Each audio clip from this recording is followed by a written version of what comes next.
Hello my dear students. आज का अपना ये वीडियो सेट थ्योरी पे छठे लेक्चर का वीडियो है।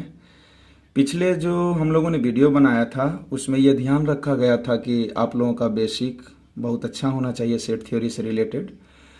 और इस वीडियो में भी हम उसी को कंटिन्यू कर रहे हैं जहाँ तक पीछे हम लोगों ने वीडियो में डिस्कस किया है उसके आगे हम लोग इसमें करेंगे। मेरा मानना है कि अगर एक बार हम फंडामेंटली किसी टॉपिक पे स्ट्रांग हो जाते हैं, हमारा बेसिक ठीक हो जाता है, तो आगे जाने में समस्या उतनी नहीं होती है जितना कि जिनका फंडामेंटल वीक है उनको होता है। आज हम लोग बेसिकली इस वीडियो में डिस्कस करने वाले हैं अलजेब्रा ऑफ सेट्स, जो काफ़ी इम्पोर्टेंट है, काफ़ी महत्वपूर्ण है आपके सेट थ्योरी में, और काफ़ी अच्छा इसका रोल भी है। हर जगह पे आपको ये मिलेगा, हायर स्टडी में भी सेट थ्योरी तो अब आपको छोड़ने वाला ही नहीं, आप चाहे जितना आगे पढ़ते चले जाओ। तो अलजेब्रा ऑफ सेट्स में सबसे पहले जो हम लोग देखेंगे उसको हम लोग बोलते हैं यूनियन ऑफ सेट्स। यहाँ हमने लिख रखा है यूनियन ऑफ सेट्स, इसको हिंदी में बोलते हैं समुच्चयों का सम्मिलन।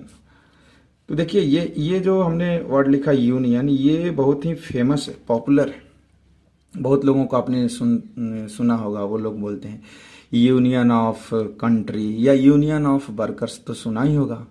तो यूनियन ऑफ वर्कर्स मीन्स क्या है? बहुत सारे मजदूरों, काम करने वालों का सम्मिलन, सभी लोग एकजुट हो गए, एक साथ मिल गए और वो लोग मिल के कुछ कर रहे हैं। ठीक इसी तरीके से समुच्चयों का सम्मिलन का मतलब है एक से अधिक समुच्चयों को एक दूसरे में मिला देना, उसको हम लोग बोलते हैं यूनियन ऑफ सेट्स। तो हमने इसका डेफिनेशन इस तरीके से लिया है कि let A and B are two sets, A और बी कोई दो सेट्स हैं, देन देयर यूनियन, ए और बी का union is again a set. ये फिर से एक सेट ही होता है जिसका एलिमेंट ऑफ विच, जिसका element is either in A, या तो ए में है या तो बी में है या फिर ए और बी दोनों में ही हो सकता है।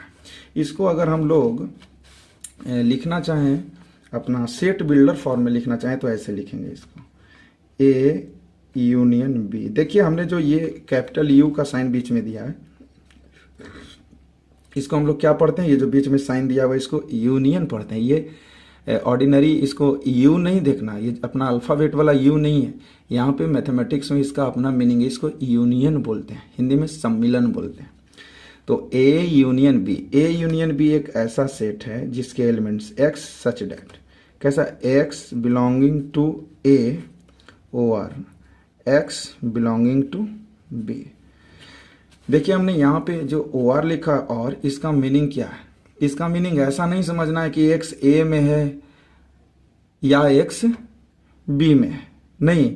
और का मतलब है कि एक्स या तो ए में है या बी में है या ए और बी दोनों में ही है। तो एक, अब इस पे एग्जाम्पल ऐसे देख लेते हैं। जैसे सपोज हमारे पास एक्स एक सेट है, वो क्या है? जैसे सपोज हमने सेट ले लिया, जैसे ए small B small C, 3 elements का सेट लिया, और बी क्या है हमारे पास? बी है ए बी एक्स, या ऐसे कर लेते हैं, इसको डी कर लेते हैं, इसको ई कर लेते हैं, इसको एफ कर लेते हैं। अब हमें क्या है, हमारे पास 2 सेट्स हैं। अब इन दोनों सेट्स का यूनियन लिखना है। तो यूनियन लिखने का मतलब क्या हुआ कि भाई इन दोनों सेट्स को एक दूसरे में मिलाना है। तो कैसे मिलाएंगे? पहले तो जो दोनों में मिल रहे हैं, तो ये तो दोनों मिल रहे हैं, स्मॉल ए दोनों में कॉमन है, ए में भी है और बी में भी, तो मिल रहे हैं, उनको भी लिखना है, लेकिन एक बार ही लिखना है, 2 टाइम्स नहीं लिखना है। ऐसा नहीं कि ए में है तो एक बार लिख लिए, बी में है तो फिर दोबारा लिख लिए, ऐसा नहीं करना है। स्मॉल ए, फिर बी को देखिए, बी भी दोनों में कॉमन है तो बी को भी लिख लिए। अब सी को देखिए, सी दोनों में नहीं है, ये ओनली इन ए, मतलब कैपिटल ए में ही है। कोई बात नहीं, हमें इसमें उसको लिखना है, वो कम से कम किसी एक में होना चाहिए, या तो ए में हो या कैपिटल बी में हो या ए और बी दोनों में है तो भी आएगा। तो दोनों में जो थे वो तो उनको तो हमने लिख लिया, लिस्ट कर लिया। अब सी हमारा सिर्फ कैपिटल ए में है, फिर भी हम सी को यहाँ पे लाएंगे। फिर क्या है? डी, तो स्मॉल डी भी आएगा, डी यहाँ बी में है। फिर क्या है? ई, तो ये भी आएगा। फिर क्या है? F, F F capital B में है। लेकिन अब एफ के बाद ऐसा नहीं है कि एफ के बाद जी आ जाएगा, स्मॉल जी। स्मॉल जी क्यों नहीं आएगा? क्योंकि वो तो ना ए में है ना बी में है, तो दोनों में जो रहेंगे वही आएंगे, और सॉरी, कम से कम किसी एक में होना चाहिए, वही ए यूनियन बी में आएंगे। ठीक इसी तरीके से अगर 3 सेट्स है तो 3 में ही देखना है। जैसे एग्जांपल हम ले लेते हैं एक और, जैसे कैपिटल ए, अभी कैपिटल एक्स लेते हैं। जैसे कैपिटल एक्स है, कैपिटल एक्स कैसा है, small S such that X is a letter of small. Capital Y क्या है, small Y such that Y is a vowel. हम इसको इसमें सेट बिल्डर में ले रहे हैं। और कैपिटल जेड है, कैपिटल जेड कैसा है, कैपिटल जेड कैसा है, देखिए small Z such that small Z is a ऐसे लिख लेते हैं, इज अ लेटर ऑफ, हम इसको ऐसे कर लेते हैं, पटना कर लेते हैं, इनका यूनियन लिखना है। तो देखिए ये भी जो 3 सेट्स हमने लिया है, ये तीनों अभी क्या सेट बिल्डर फॉर्म में लिखे गए। पहले तो आप इसको ऐसा करो कि आप इसको रोस्टर फॉर्म में बदल लो सबसे पहले। इससे आपको क्या होगा, इस विधा से आपको थोड़ा आप इजीली इसको लिख पाएंगे। तो कैपिटल एक्स को अगर हम रोस्टर फॉर्म में लिखेंगे, इसका सॉल्यूशन अगर हम देखें तो क्या होगा, तो एक्स क्या है, स्मॉल जो वर्ड है इनके लेटर है। तो स्मॉल का क्या है भाई, तो एक तो एस है, एक स्मॉल एम है, एक स्मॉल ए है और स्मॉल एल है। अब एल 2 बार है इसमें, तो 2 बार नहीं लिखना है, सेट में एक एलिमेंट को एक ही बार लिखना है, याद रहे। अच्छा, अब कैपिटल वाई, तो कैपिटल वाई में क्या है, वॉवेल्स, तो ए ई आई ओ यू हमने लिख लिया, 5 वॉवेल्स होते हैं, उसको भी लिख लिया। अब कैपिटल जेड क्या है, अब कैपिटल जेड का डेफिनेशन किस तरीके से, कैपिटल जेड में स्मॉल जेड क्या है, small Z is a letter of Patna. तो लिखिए small P A T N. अब ए नहीं लिखना क्योंकि ए आपने पहले लिख रखा है, तो डबल नहीं करना है, आपको पहले ही बताया गया। अब इन तीनों का यूनियन आप ले लीजिए, तो X union Y union Z. तो तीनों का यूनियन का मतलब जो मिल रहे हैं उनको तो लिखना ही है, जो नहीं मिल रहे हैं उनको भी लिखना है। तो देखिए ये ए जो है, ए तीनों में कॉमन है, तो पहले तो आप ए को एक लिख लीजिए, ठीक है। अब हम देखते हैं क्या और कोई कॉमन है, नहीं है कॉमन, कोई नहीं कॉमन नहीं है, तो क्या, अब जो नहीं मिल रहे हैं उनको भी लिखना है। जैसे स्मॉल एस नहीं मिल रहे हैं, इनको भी लिखेंगे, एम नहीं मिल रहा है, इनको भी लिखेंगे, एल नहीं मिल रहा है, इनको भी लिखेंगे। आखिर है तो वो कैपिटल एक्स में तो है ही, किसी एक में होना चाहिए, उसको यहाँ पे लाएंगे। फिर ई लिखेंगे, फिर आई लिखेंगे, फिर ओ लिखेंगे, यहाँ से हमने ले ये सबको लिखना है। फिर यू लिखेंगे, फिर अभी किसको लिखना है, अभी आप देखिए ध्यान से, यू के बाद फिर पी लिखेंगे, कॉमन कॉमा भी लिखना देना है साथ में, टी लिखेंगे। अभी टी तो पहले नहीं लिखा था, नहीं, अब एन लिखेंगे। एन कहाँ से लिखा, ये एन, ये टी, ये पी, जो मिल रहे हैं उनको लिखा, नहीं मिल रहा उनको भी लिखना है। तो ये भाई आपका X union Y union Z बनकर तैयार हो चुका है। अब आप इसको देख लो, यही हमारा रिक्वायर्ड था, इसी को हम ढूंढ रहे थे। तो समझ गए कि यूनियन कैसे लिखना है, यूनियन ऑफ 2 सेट्स, ठीक है।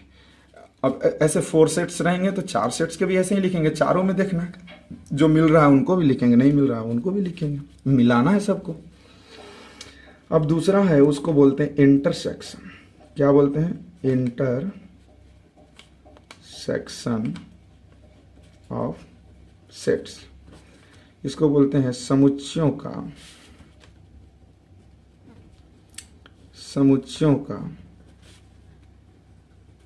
सर्वनिष्ठ। क्या बोलते हैं, समुच्चयों का सर्वनिष्ठ। मतलब यहाँ पे इंटरसेक्शन का मतलब सिर्फ उसी एलिमेंट की बात किया जा रहा है जो दोनों को इंटरसेक्ट करता है, मतलब दोनों सेट में कॉमन है। अभी ऊपर जो हमने बात किया उसमें हमने देखा कि दोनों में है वो भी और नहीं है वो भी, सब आ जाते थे, मिल जाते थे दूसरे में। इसमें भी क्या देखना है कि जो सिर्फ दोनों में है सिर्फ वही आएंगे इंटरसेक्शन में। तो इसका डेफिनेशन इस तरीके से हो जाएगा, let capital A and capital B are 2 sets, then their intersection means किसके इंटरसेक्शन की हम बात कर रहे हैं, हम यहाँ पे ए एंड बी के इंटरसेक्शन की बात कर रहे हैं। देयर इंटरसेक्शन इज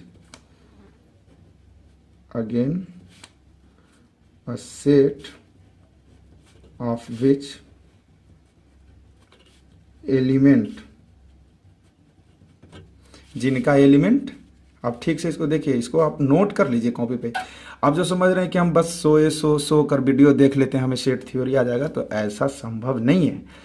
आपको देखना है, मैं जिस तरीके से बोल रहा हूँ, जैसे यहाँ पे डेफिनेशन लिखा जा रहा है, आपको जैसे आप कैसे सामने सर आप लोगों को पढ़ाते होंगे बोर्ड पे, तो आप उसको लिखते हैं पहले कॉपी में, तो अपने नोटबुक में इसको नोट कीजिए और इसको फिर एक बार आप खुद से पढ़िए। फिर नहीं समझ में, फिर एक बार वीडियो देख लिए। अगर आप ये सोचे कि वीडियो देखते देखते हम सीख जाएंगे, तो ये आपका बहाना, ऐसा नहीं होगा। Which element is, of which elements ऐसे कर दे, एलिमेंट्स आर कॉमन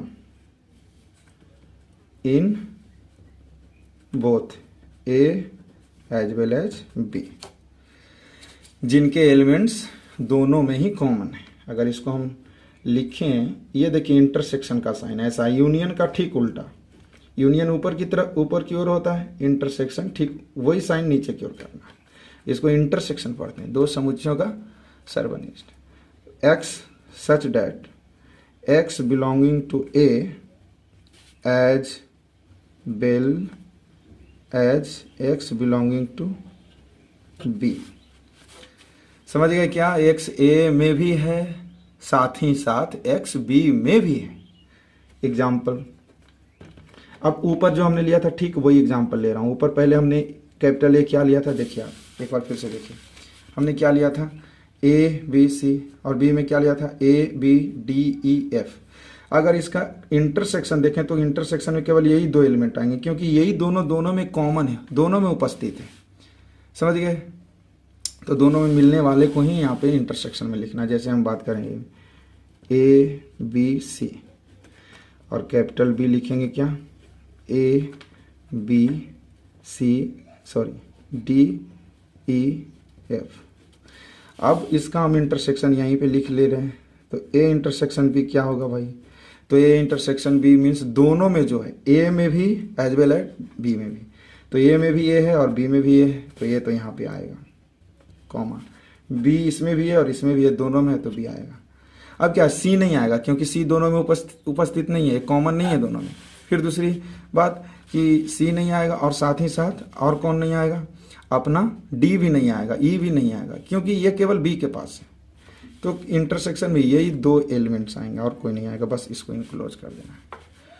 तो अभी समझ में कुछ आया क्या? अब अपन बात कर रहे थे क्या कि भाई ए इंटरसेक्शन बी में कौन आएगा, तो ए इंटरसेक्शन बी में जो ए में भी है और बी में, दोनों में जो है वो आएगा। यूनियन में कौन आएगा, जो ए में है या बी में है या दोनों में है। तो ऐसा था। अब इसी तरीके से तीन सेट का इंटरसेक्शन की अगर बात किया जाए, तीन सेट जैसे हमने ऊपर लिया था, capital X, capital Y, capital Z, तो उसका आप इंटरसेक्शन देखेंगे। जैसे अभी देखिए ऊपर हमने क्या लिया था, इसको देख लीजिए, capital X, capital Y, capital Z. अब थोड़ा सा यहीं पे मैं हिंट कर दे रहा हूँ कि इसका अगर इंटरसेक्शन की बात किया जाए तो इंटरसेक्शन में एक ही एलिमेंट आएंगे, सिर्फ स्मॉल ए, यही तीनों में उपस्थित है, अब कोई नहीं आएगा। यूनियन में तो जो मिल रहा था वो भी आएगा, नहीं मिल रहा था वो भी आएगा, लेकिन इंटरसेक्शन में ऐसा नहीं है। इंटरसेक्शन में वही एलिमेंट पार्टिसिपेट करेंगे which is common in all, जितने भी सेट्स हैं। इसी तरीके से अगर 4 सेट्स हैं तो सभी सेट्स में जो मिलेंगे वो आएंगे फाइनल में। चलिए ठीक है, अब हम लोग आगे बात करते हैं। अब नेक्स्ट क्या हमारा होगा, नेक्स्ट होगा, ये यूनियन हमने देख लिया, इंटरसेक्शन देख लिया। अब नेक्स्ट हम देखेंगे कॉम्प्लीमेंट ऑफ अ सेट। क्या देखेंगे, कॉम्प्लीमेंट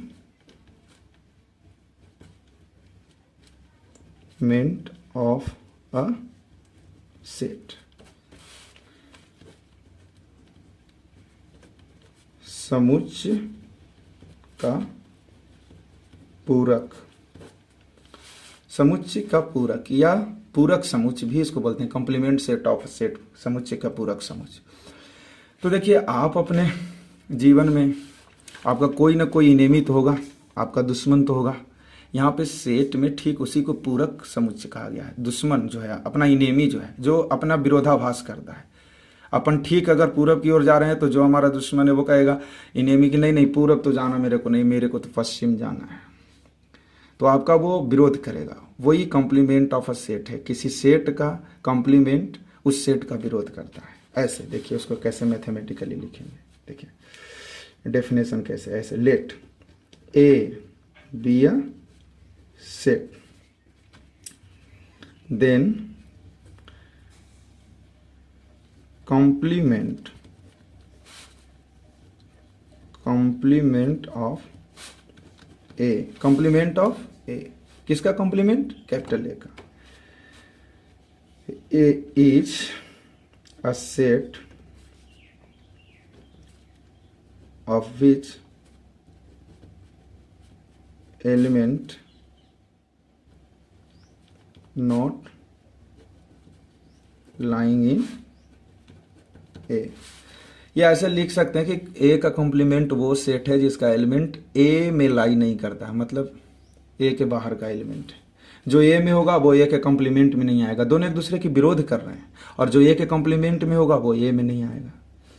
अगर इसको अगर हम देखें सेट बिल्डर फॉर्म में, तो ए के कॉम्प्लीमेंट को ऐसे लिखते हैं, ए के ऊपर कुछ लोग स्मॉल सी देते हैं, कुछ लोग ए के ऊपर डैश भी देते हैं, कुछ लोग ए के ऊपर ऐसे बार भी देते हैं, समझ गए? तो ए के कॉम्प्लीमेंट लिखने के इतने सारे तरीके हैं, आप कोई भी यूज कर सकते हैं, ठीक है। ये नोटेशन है ए के कॉम्प्लीमेंट लिखने का। तो ए के कॉम्प्लीमेंट ए डैश की हम बात करें तो क्या होगा? एक्स सच डैट, ए के कॉम्प्लीमेंट में कौन आएगा? X does not belonging to A, मतलब ए के कॉम्प्लीमेंट में वो आएगा जो ए में नहीं बिलोंग करेगा। और मोर ब्रीफली इसको हम लिखें तो ए कॉम्प्लीमेंट का मतलब हुआ यू माइनस, सॉरी अभी तो हमने डिफरेंस ऑफ टू सेट की बात ही नहीं किया, तो सिर्फ यही देख लेते हैं। डिफरेंस ऑफ टू सेट्स की हमने बात अभी किया नहीं, अभी करेंगे तो उसको देखेंगे कि ए डैश को कैसे लिखते हैं, यूनिवर्सल माइनस ए लिखते हैं। जैसे एग्जाम्पल के तौर पे अभी हम देख लेते हैं। मान लीजिए कि आपका यू कोई यूनिवर्सल सेट है, यूनिवर्सल के बगैर तो आप सेट की कल्पना कर ही नहीं सकते, तो बनेगा ही यूनिवर्सल। जैसे suppose U A B C D E, ये यूनिवर्सल सेट है, और कैपिटल ए में एलिमेंट है ए बी सी। अभी क्या हमें ए का कॉम्प्लीमेंट लिखना है, ए का कॉम्प्लीमेंट लिखना है।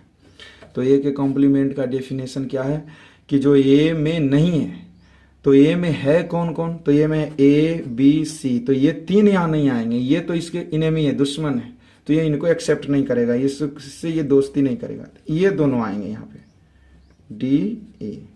जो ए में होंगे वो ए के कॉम्प्लीमेंट, मतलब ये डैश में नहीं आएंगे, और जो ये डैश में होंगे वो ए में नहीं जाएंगे, ऐसा है। यहाँ पे याद रखने वाली बात है कि आप किसी सेट को उसके कॉम्प्लीमेंट के साथ यूनियन लेंगे, जैसे ए है और ए का कॉम्प्लीमेंट ए डैश है, इन दोनों का यूनियन आप लेंगे तो फिर से आप यूनिवर्सल सेट को ही प्राप्त करेंगे। Capital you means universal set, नहीं समझे? ये याद रखने वाली बात है कि किसी सेट को उसके कॉम्प्लीमेंट के साथ जब यूनियन लिया जाएगा तो यूनिवर्सल ही प्राप्त होगा आपको। एक और भी यहाँ पे ऐसे देख लेना चाहिए कि अगर यूनिवर्सल का कोई हमें कॉम्प्लीमेंट पूछे, पूरे यूनिवर्स, आप ऐसे बात कर लो, आपका पूरा ब्रह्मांड जो है, यूनिवर्स जो है, उसका कॉम्प्लीमेंट मतलब उसको डिलीट कर दिया जाए, डिलीट कर दिया है मतलब उसको समाप्त कर दिया जाए, तो आपको क्या मिलेगा? पूरा जब ब्रह्मांड ही समाप्त हो जाएगा तो आपके पास फाई होगा, रिक्त होगा, कुछ नहीं होगा, शून्य होगा, ठीक है। और अगर फाई को समाप्त कर दिया जाए तो फाई का कॉम्प्लीमेंट यू यूनिवर्सल आएगा। तो ये दोनों चीज बहुत इंपॉर्टेंट है, इनको याद रखना होगा कि फाई का कॉम्प्लीमेंट क्या होता है? यूनिवर्सल। ये यू यहाँ पे क्या डिनोट कर रहा है? यूनिवर्सल सेट, हमने पढ़ाया था सार्वत्रिक समुच्चय। यू क्या डिनोट कर रहा है? Universal set. और फाई तो आप जानते हैं। अब हम लोग एक और हमारे पास है, वो भी काफी इंपॉर्टेंट है, उसको देख लेते हैं। Difference of two sets, difference of two sets, इसको क्या हिंदी में बोलते हैं? दो समुच्चयों का अंतर, दो समुच्चयों का अंतर। जैसे हम लोग बचपन में पढ़ते थे ना, डिफरेंस ऑफ टू नंबर्स, 5 - 3 क्या होगा, 10 - 7 क्या होगा, वैसे ही यहाँ पे डिफरेंस ऑफ टू सेट्स देख रहे हैं। एक सेट्स में से दूसरे को माइनस कैसे करेंगे, एक सेट में से दूसरा में से, ऐसे इस तरीके से। तो अभी हमारा ये तीसरा हो गया ऊपर, सॉरी ये चौथा हो गया हमारे पास, बाकी तीन ऊपर हमने लिखा। तो इसको हम लोग ऐसे लिख लेते हैं, let A and B are two sets. A और बी हमने दो सेट्स लिया, then their difference A minus B. देखिए हमने ए माइनस बी की भी बात किया है, बी माइनस ए हम नहीं लिख रहे हैं। A minus B is the set of element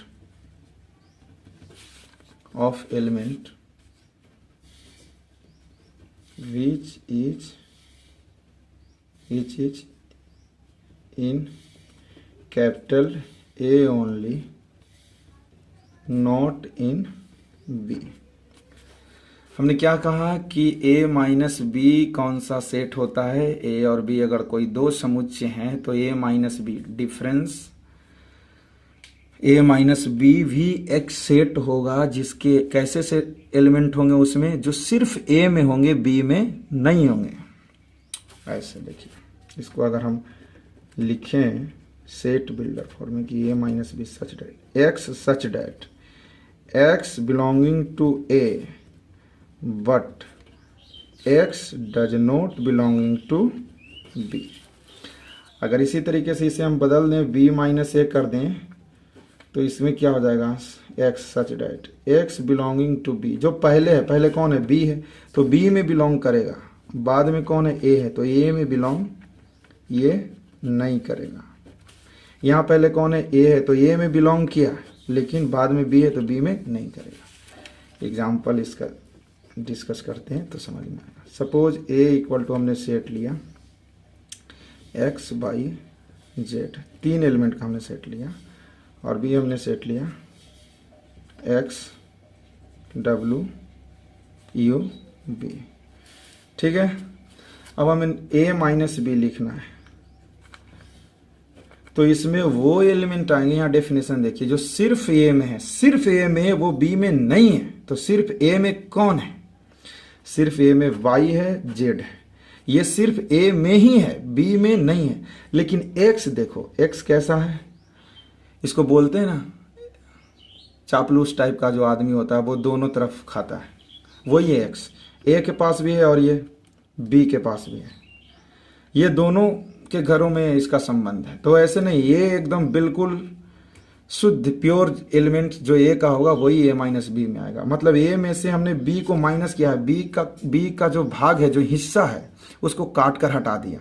A में से B को माइनस करो, तो A में से B को माइनस करो का मतलब हुआ कि A के पास B का कितना हिस्सा है, इसका कितना आपके पास शेयर है। तो B का एक एलिमेंट हिस्सा है जो A में है, तो इसको काट के हटाओ, इसका दे दो इसको B को, हमको नहीं चाहिए, सिर्फ A का अपना धन नहीं है। तो वो आ गया Y, Z, A minus B में आ गए।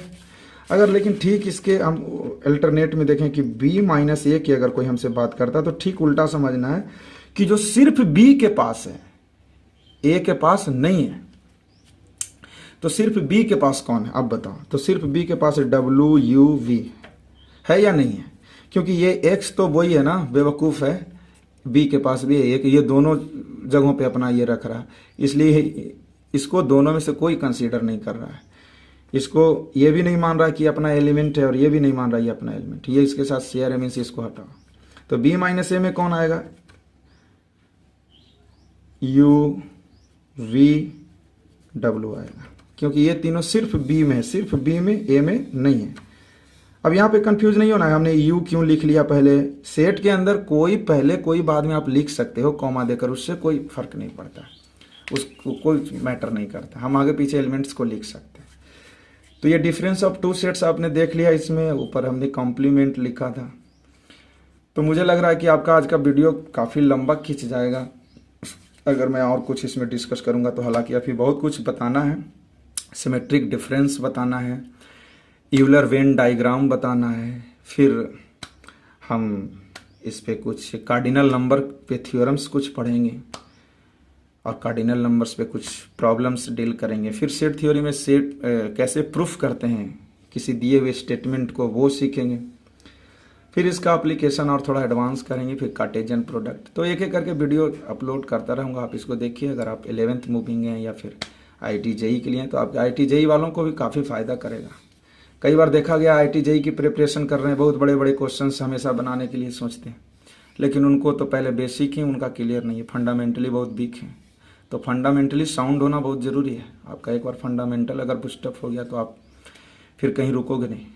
Thank you. तो आज की इस वीडियो के लिए मैं माफ़ी चाहूँगा, अब आगे नहीं कंटिन्यू कर सकता वरना आप बोर हो जाओगे। लंबा वीडियो मैं बनाना नहीं चाहता, तो आप इसको पहले ठीक से समझो, फिर नेक्स्ट वीडियो में हम लोग बात करते हैं। Thank you.